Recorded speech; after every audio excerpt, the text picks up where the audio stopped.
I'll start recording there. And I'll start recording some audio too. All right. And so I'm Daniel Bergerson with Sophie Bell, and we're speaking with Dr. Chaunda Scott and Mr. Anthony Scott about Southside history. Mm-hmm. All right. All right, so we're going to start with a question that kind of asks you to think about a strong sense memory you have with the neighborhood. So what would you have heard or smelled or seen as you walked down the block or to school or to a store or anything? For me, I would say children playing and riding their bikes, and we had a very vibrant neighborhood, and so it was always kids riding their bike and playing hopscotch and riding chalk on the sidewalk, which they don't do anymore, but that's what I saw. Yeah, mine kind of probably goes back a little farther than my sister. I remember living in a place where, the store was right around the corner, and I'd have to walk around, and there were these mean dogs. And I'm 5 or 6 years old going to get some milk, and I kind of walk by these dogs. But the neighborhood was it's quite interesting. Us growing up, we always grew up across the street from a school. And so everywhere we lived, there was a school there. So I guess that's one of the big things that I remember growing up. School was there, and we played at the school. My brother and I played baseball every single day. We'd go to the school, and just when we go see our grandmother, we'd take our bats and balls and mitts with us, and then there would be another group of kids just waiting for us to get there to play baseball. Yeah, and can you tell me a little bit more about what school was like for you, like elementary, junior, high school, any of that? Elementary school was good. I started out at Adams as a kindergartner. Well, you did go to Adams. And that was really fun. I mean, they had nap time at lunchtime, and then you would climb the pole. I guess the teacher would hold the pole that they would use to open the window. And so you would climb the pole. That was the highlight of the day. And I thought that was really exciting. Then we moved down on 46th and 3rd, and I attended Field Elementary School, which is still active today. And, it was a good time because those same children that I mentioned that were playing, riding their bikes, we were all going to Field School together. So it was, we'd eat lunch, you'd go home for lunch then. So, we'd kind of rotate going to different houses if the parents were working or had activities. So you would go to Lynn's house today for lunch, or at Sarah's house, or Sarah's coming to your house for lunch. So it was a lot of togetherness, more community-minded, I think. Mm-hmm.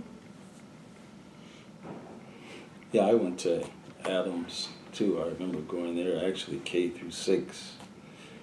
So I went there the whole time. In that area there was a lot of Native people around there where we went. Actually, Adams is where the Native American Center is, on that same spot. They tore Adams down and built the Native American Center there. So that's where I spent all my time. With around Franklin Avenue, there were stores, candy shops. We used to go to the great Kaplan store to get your school clothes, and there was a whole lot of shopping. Woolworths, grocery stores, everything was right there around Franklin Avenue.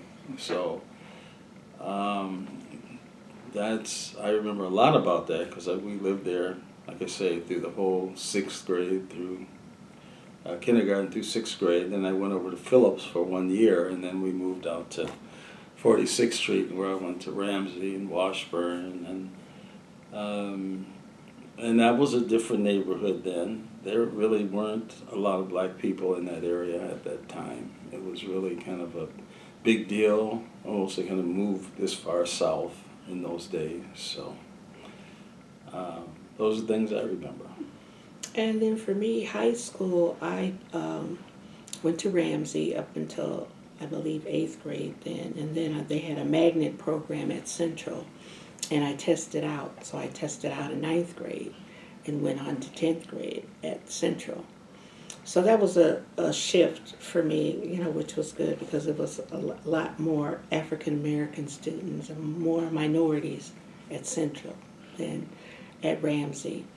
So it was, it was a different experience, and I would say a good experience, for me to, to have more friends that look like me, to, be engaged in activities that I would be interested in, movies like going to see Superfly or something like that was good.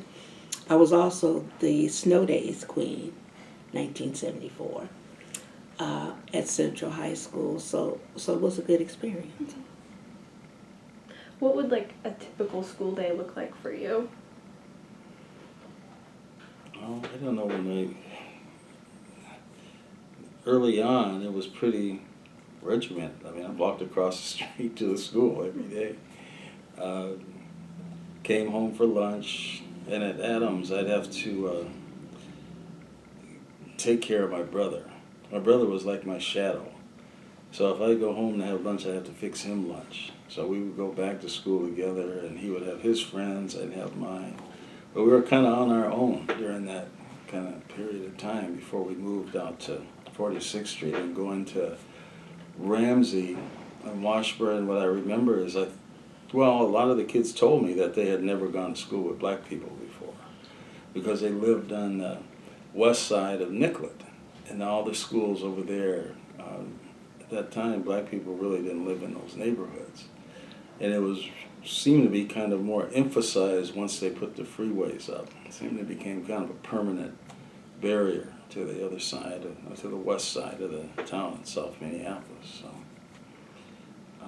but I played football at Washburn. We were state champions. I went on to Mankato and got along with everybody. And there was a good enclave of black people that were coming into the area and people I had grown up with that actually lived in the areas I lived. And everybody kind of moved south, and the deck was kind of shuffled when the freeways came. People had to go somewhere.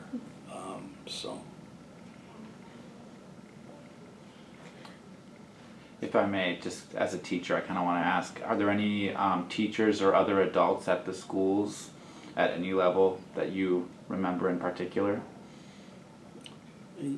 I remember when we came to South Minneapolis, and I was going to get my license. And so the driver's place was where the barbershop, Eddie's Barbershop on 43rd and Nicollet. That's where we would go, get your permit, and learn how to drive. And then one of our shop teachers, a man named Mr. Dinovic, who lived in the neighborhood, he was the driving instructor. And so I took driving lessons from Mr. Dinovic. And I never forget, he told me, okay, you're going to take the test. Nobody's ever failed the test that I've trained. Nobody's ever failed the test. I mean, he was a real stern, but he was a nice guy. But he was I failed the test. And I said, what? Well, you're going to take it again. You're going to take it again. And I passed the test the next time. But I remember him as the shop teacher and somebody living in the neighborhood. And that was kind of an interesting thing because I'd see him at the store.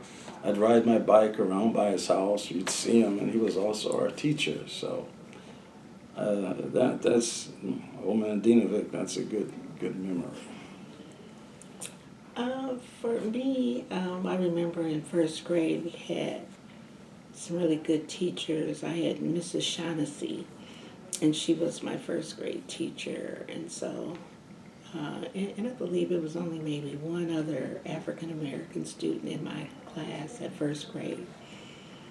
And she was just always, helpful, or, helpful all the kids. You'd be playing and running, and then your braids would come loose because you're playing so hard.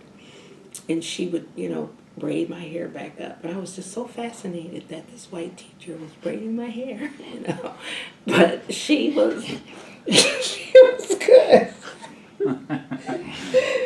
It was funny.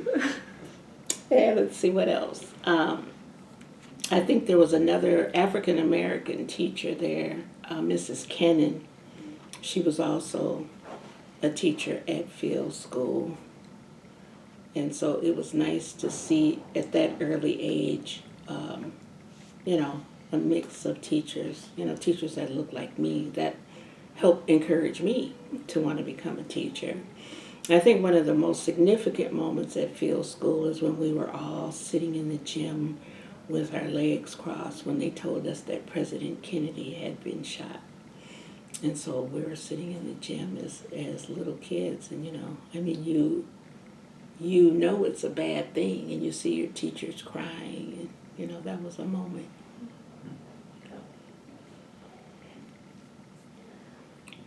I had another teacher that I went to Phillips for 1 year, and then I transferred to Ramsey and then Washburn.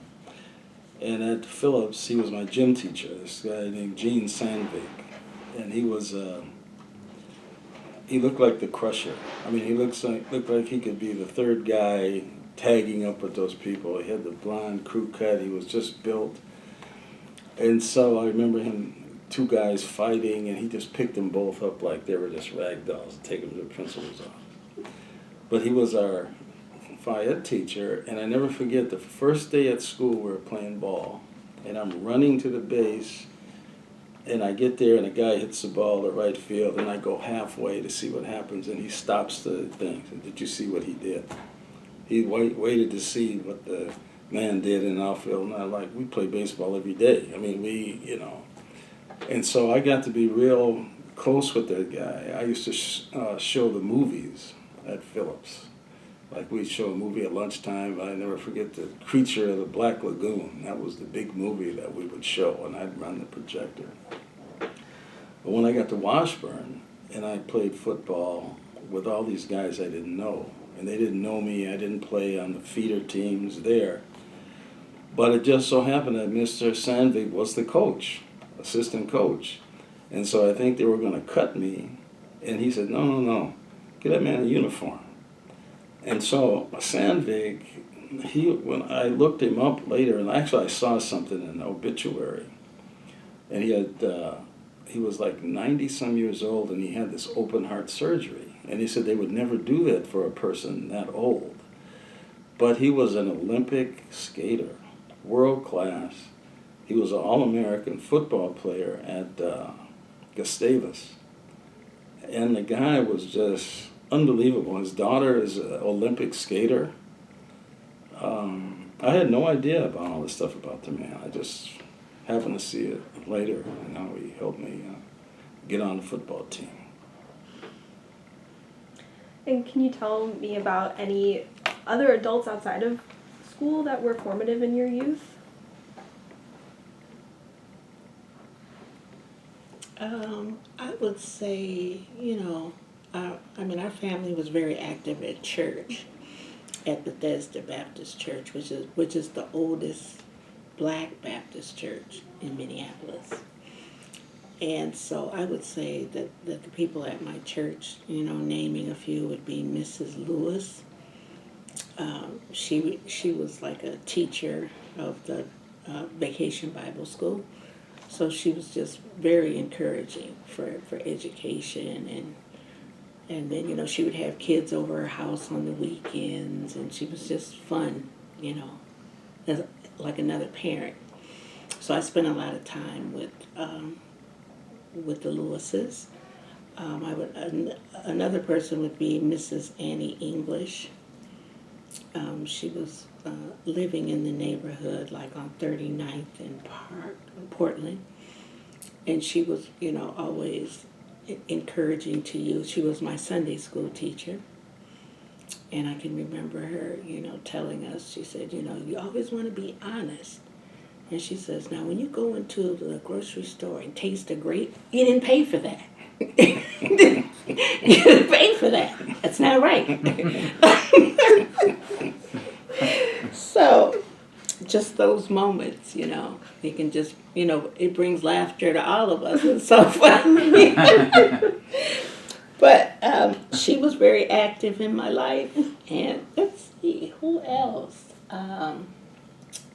Who else? You go. Who else? Well, you know, the big thing about like the English family, they had actually grown up in Birmingham and knew my parents before they even came to Minnesota. I mean, they knew each other as kids, they grew up together. And I remember a whole enclave of people. Some of them are relatives, some of them aren't, but they just all came up from the Birmingham, Talladega area. And a lot of them, as my sister was saying, you know, going to Bethesda Baptist Church was a big part of our life. That's what we did. My mom played the piano there. My grandfather was a deacon. My grandmother was in the choir. And so all those people at the church, I would see them in the neighborhood, and I said, uh-oh, there goes so-and-so. And you'd have to kind of be on your best behavior when you saw people. So yeah, there was several people from the church, from the reverends on. Actually, Reverend Young, who was the reverend at that time, I'll never forget, he had a bad leg. And he would stand up at the thing, rock back and forth. But him, my dad, my grandfather, and several of the other men, they rode together to work every day. They worked out at the Arsenal. It was out in Arden Hills, I think it was, and they made stuff for the Army, and they all worked together out there. So it was a close, you know, neighborhood feel, church feel. Everybody kind of worked with each other. Mm-hmm. And then I can remember people from the neighborhood, like on the 4th Avenue and 46th, it was Kirk's gas station. And so, you know, he would fix all the kids' bike, or, you know, you would always go there and you didn't want to get into trouble because that's that Scott girl. So, you know, you don't want to get into trouble in the neighborhood because people would tell. And then you get in trouble at home. So you don't want to do that. Mm-hmm. So I think that was kind of good to have those, you know, parent eyes and ears, you know, around the neighborhood. You know, I think that's what's missing in the neighborhood today. You know, we don't have enough of that. Yeah. What are some other memories you have with your parents? I can remember one time my parents, you know, they heard some, you know, music on the radio, and they got up in the living room and they moved the furniture around and started doing the jitterbug. I mean, I was just amazed that they could do that. You know, I just think that was amazing.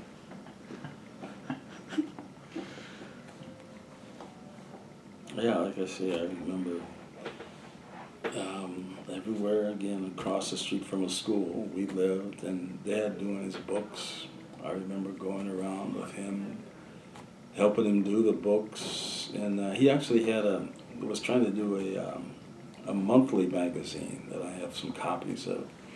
But his friend had a printing press in his basement, and the press was so big you had to kind of walk. You couldn't really walk in the basement. You had to just kind of slide around because he had this big printing press down there. And he would print up these magazines for Dad. And Dad would go around and sell the books. What happened is he was a guard at Northwestern Bell. And what happened is he was getting a lot of press for his books and things, and he was in the newspapers and on TV. I remember seeing him on the Mel Jazz show, which was a big noontime show at that time. He showed movies.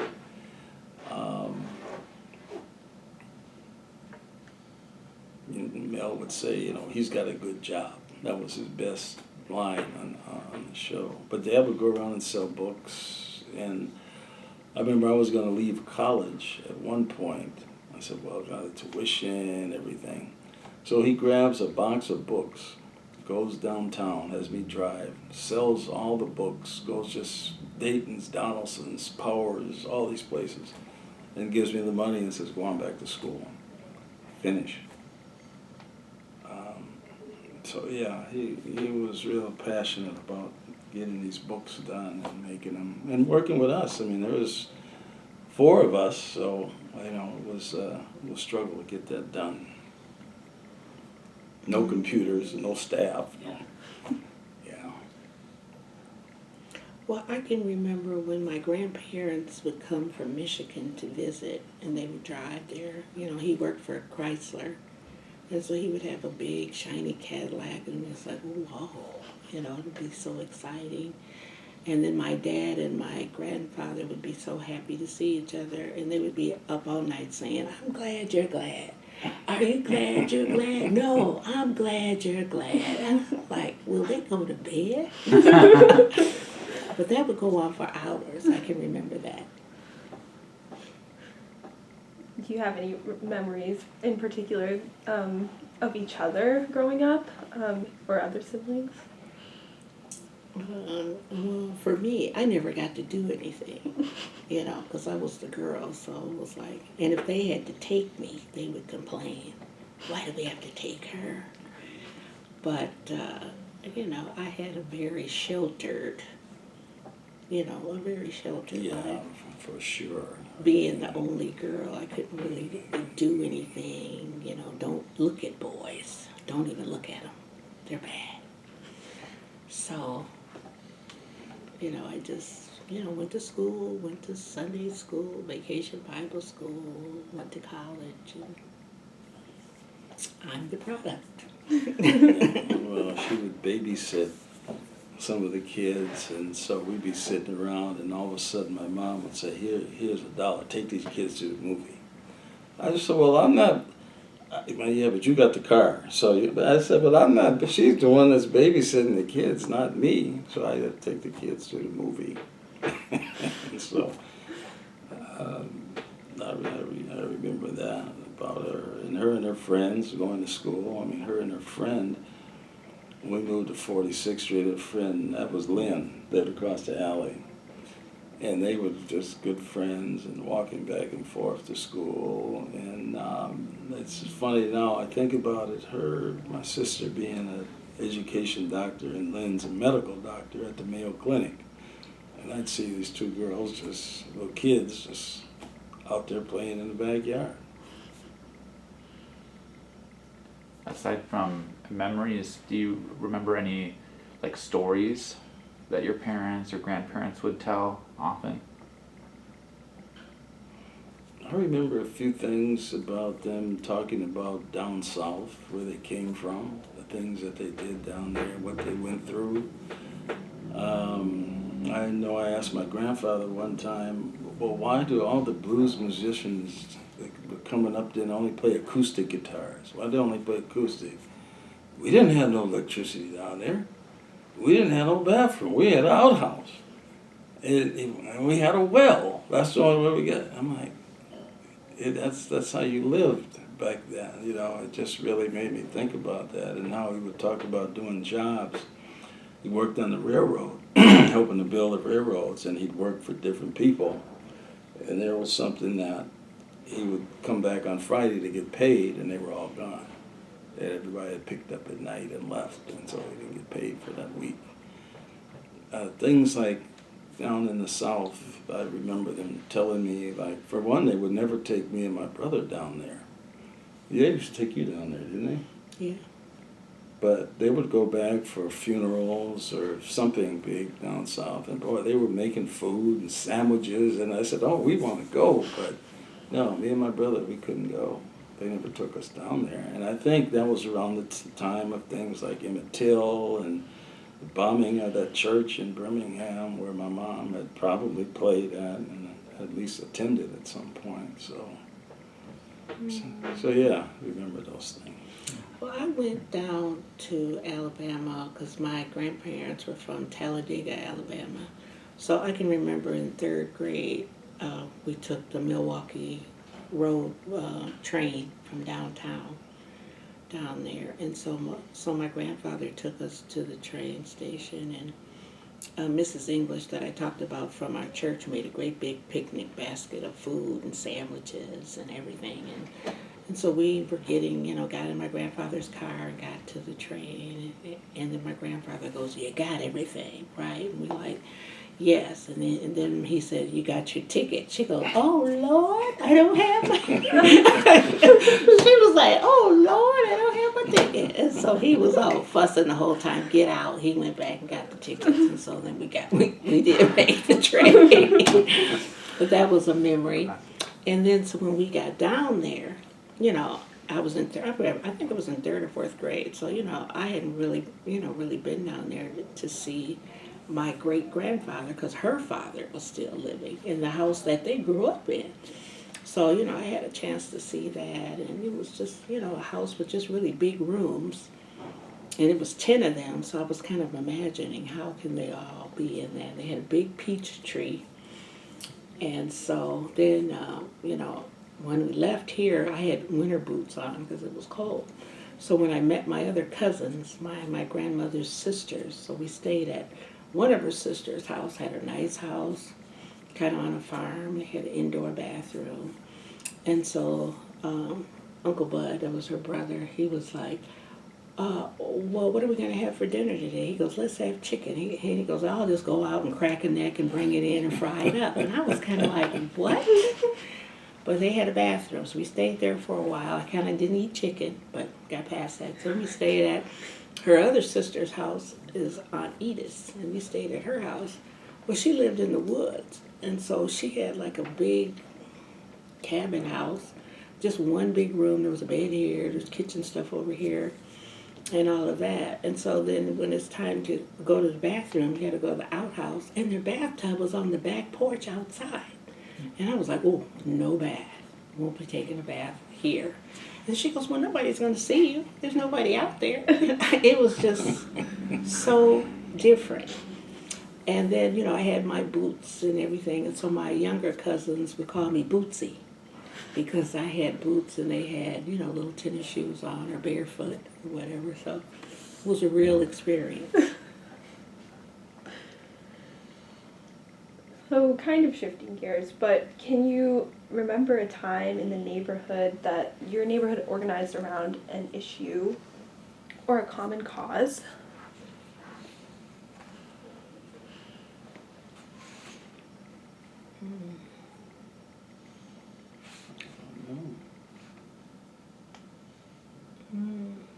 I don't really remember us organizing for anything, but it was just like every house where you knew kids was open to you.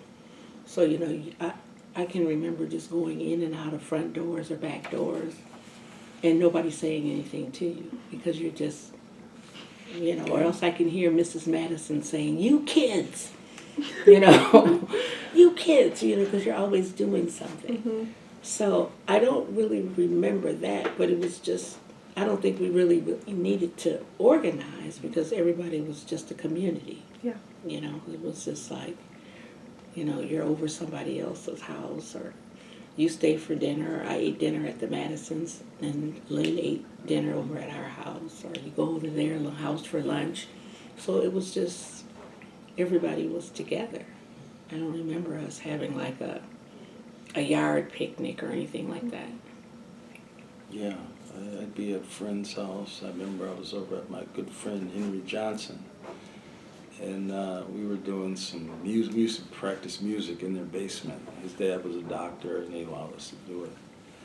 And so we came up from the basement, and they were getting ready to have dinner. So I said, well, maybe I should just leave. And so Miss Johnson says, "Here, you see that? Go take that garbage out and come back in here and sit down and have you a plate." I said, "Oh, okay." Just like I was one of the kids.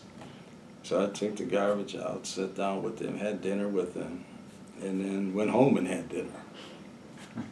So, but that's how the neighborhood was. There was other friends I had. My friend Benjamin Mackay. I would go by his house, and he wasn't there. So his mom would say, "Well, just go on down the basement and wait. He'll be back in a while." And they had a guitar down there and music stuff, so I could just hang down there in their basement. And if he didn't come back, she was outside in the garden. I said, "Well, I'll tell him you were here, so I'll see you later." It was just a community kind of thing. But I do remember about the time of the Vietnam War, when everybody was getting drafted. And that's something we were all kind of talking about and wondering if that was going to happen. And a lot of friends went over there. A lot of people went. Some of them didn't come back. They had a lottery, and it was on TV. So by your birth date, you could watch and see if you were drafted into the Army. And so if you were below a certain number, you had to go report. And I had the low number. But because I was in school and I was the oldest son, they said I didn't have to go. So I didn't go. But I remember that as something that, as a group, all of us were concerned about. How do you remember hearing about that as a group? Like what kind of events or situations? It was just, kind of informal, just in the neighborhood. What was your number? Are you going over there? Are you going to, join the service? And it was really kind of, you really had to register. There was a lot of emphasis on being prepared to it. So I just remember the discussion about that around my age group. So, how have you seen the neighborhood change over the years? Well, it's definitely become more diverse. Currently in the neighborhood, there's some Somali people and Asian people, so it's much more diverse. I see it change. It's not as being as more community centered as it was when I was a child. I don't see people. I know there's a few people I know. Like for Christmas up here, there's like 2 or 3 neighbors that I know, so I took boxes of cookies over to their houses. And then the lady, she just had called me yesterday, one of them, and she was coming to bring something down, but we weren't there. But she was, bringing something to thank us for the cookies. So there's just a couple of people that you kind of, but it's not, like it was before. I also see like a lot of white people coming back into the neighborhood, at least, down by 46th to 50th. And I think one of the things that kind of bothers me is that, like there's been several white people over the years just coming up to your door, ringing the doorbell saying, I'm interested in buying your house. And I find that to be very, offensive. How would they like it if I come up to their door and say, I'd like to buy your house? It just doesn't. Or do you know anyone else in the neighborhood that wants to sell their house? So, I find that to be a problem. I do find that to be a problem. As I grew older and away from Minneapolis and relatively back and forth now, I see that, there's been a lot written about that. Minneapolis is like the worst place for African Americans to thrive and work and have home ownership and stuff. So that's why I'm really invested in the work that Minnesota's Black community is doing, because the community is adding value. It's just that it's not being acknowledged the way it should be. So I'm really invested in that work, but like I'm just kind of upset that I don't see, Minnesota, like the mayor or the governor, addressing that issue. There was a recent study done out just a couple of weeks ago saying what place was the best place for African American women to live and the worst place. The best place was Southfield, Michigan. That's where I live. That's where my house is right now, standing there right now. And the worst place was Minneapolis. And I'm here right now. So it's just something to think about, But how did it get to be the worst place? That's, and growing up here and being here my whole life, I never experienced that this was the actual worst place. Even in this neighborhood, there were stores, now there's no stores around here, there's no shopping, there's no anything in this neighborhood. So that's one thing that really gets to me. How did this get to be the worst place when at one point it seemed to be one of the better places to live in the country? And that part of it is, as my sister is saying, some of the work that we do in my community project is really kind of looking at some of those things. We also sponsored, or actually we didn't really sponsor, we were just a co-presenter for this program. I think is it through the university or Augsburg, Kristen, what is it, Kristen Delegard? Yeah, Kristen Delegard. Yeah, they have the redlining kind of project and talking about that in the community, which in hosting that, I did some more research on that and realized that, people are going to put in enclaves of different areas for whatever reason, and it's almost like, well, what is it that you just don't want to be by us, or why are we doing this way? If you have enough money to do whatever you want, why can't you live where you want? So those things, and it seems to be an acceleration for some reason in the Minneapolis, St. Paul area from good to bad. And how does that happen that quick is something that's we look at. We like to understand that. Mm-hmm. And going back to the point of this being like the worst place or the best place, as one of my professors at Harvard would say, Dr. Cornel West, best place for who? That's the question. It's for who? So even though I live here or lived here and was a part of this community, I didn't reap all the benefits that there were to reap.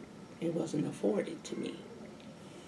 So, there's things that, my white neighbors know more about services that I don't know about. It's not, that information is not extended to me.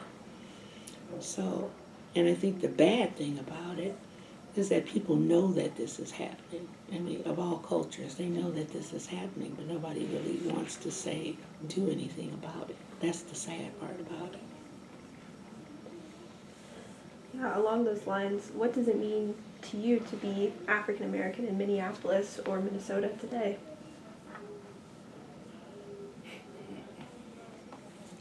Well, to me, it means just to stand, just to stand for who I am and what I'm doing. Don't draw back. Don't feel like, oh, well, there's only a few African Americans. No, just bring it. Just do you. And so, like I said, I feel that, most African American people, if people don't really know you, there's a qualifier. So, if they see you walking down the street, they just assume, oh, she's a baby mama. They have no idea of what credentials you have or what you're doing. And if you see a white person walking down the street, it's just a white person walking down the street. It doesn't matter if they're doing anything or nothing. There's just a white person. But, you're going to be less until you can prove otherwise. And that's the part that I just detest that, And so, like I said, in my teaching, I teach about workforce diversity and social justice and the need for it, because I just think that it's topics that haven't really been taught to their full potential. Especially a lot of educators never had that teaching, before, and so now they're expected to do something that they didn't have or understand themselves, which I think is bad, because it's something you need to have the intellectual capital to do. You can't just be an engineer and wake up and start engineering. It just doesn't work that way. So it's the same thing with diversity and social justice. And I just think you just have to have the moral compass, really, to want to do what's right. And, and it looks like the way this country is going, I don't know if I'll ever see that in my lifetime. But I think kind of locally, we've been, especially in the last several years, we've been painted with this broad George Floyd brush. And I mean, I think that overall thing has really painted this community in a bad light for any number of reasons. I mean, I think it's interesting how people come in town and they want to go to the George Floyd site. They want to go there like it's a sightseeing, part of a sightseeing type of a thing to see. And as I was just, had said a while back, I had a chance to go to St. Louis when I left Hennepin County, and I saw where the Michael Brown situation happened. I happened to be there actually when it happened. And they tore up the area, and it was just, and the girl that was taking me around said, why would they tear up the best rib joint in town? Why would they tear that up?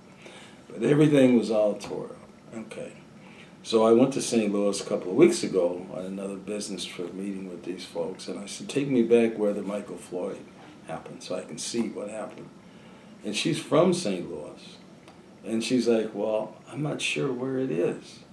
I mean, because people were standing out waiting for the bus, buildings were back up, everything was just back to normal. And so I come back here and I'm like, well, why are we languishing like this? Why can't we move on from something that was a terrible thing that everybody saw? It was traumatic for everybody. But for the neighborhood around here, it just seems to continue to bear the brunt of that. And I think it extends throughout Minnesota. I mean, with the police, they want to defund the police. All of a sudden, that seemed to bring more criminals up. It seemed to bring more criminal element that I never grew up with. The graffiti, the different things you see around town with boarded up buildings and things that you just really never saw here. Not that this was better than any place else, but you just didn't see those things here. So I think we've been kind of, the last several years have been kind of a real downhill slope for the area. In terms of the work that you're doing now, whether here or in Michigan, are there ways in which you feel like you kind of carry the legacy of the neighborhood you grew up in into the work that you're doing now and the way you lead your life now, whether it's in the same place, at a different time period or in a different state? Well, for me, I think my work in Michigan and here is very similar because, my teaching, as I said, is in workforce diversity and social justice, so I have like 7 books out on that. I was a Fulbright scholar in South Africa, so I was, helping the teachers there perfect their diversity teaching there when I was there. I also am a member of the Initiative for Eradicating Racism, which is a group in my college that we do. This is a small group of us, 3 of us, and we do work educating around Michigan, having discussions with people about why this is important. So that's kind of similar to my Minnesota's Black community work here. So I'm basically kind of doing the same thing, just more on a community level here and more on a higher education level there. Yeah, I think what we do, it's kind of spearheaded by the work my dad did in the 50s, 60s, and 70s with the 3 books that he put out. And it was a great experience to get those books back in print. And I really think that they're a dictionary or encyclopedia of the Twin Cities Black communities. When you look at 500 pages of pictures and photos and stories back from that time, and then the other photos and things that we've kind of brought together over the years, I think it's our new book, Minnesota's Black Community in the 21st Century, spearheaded by working with the Crutchfield family and us to get that out, and a documentary that we're working on. We think it's about, there's a positive side to this, and I think that if you inspire people and people see that, then it kind of changes the framework. It's not all negative.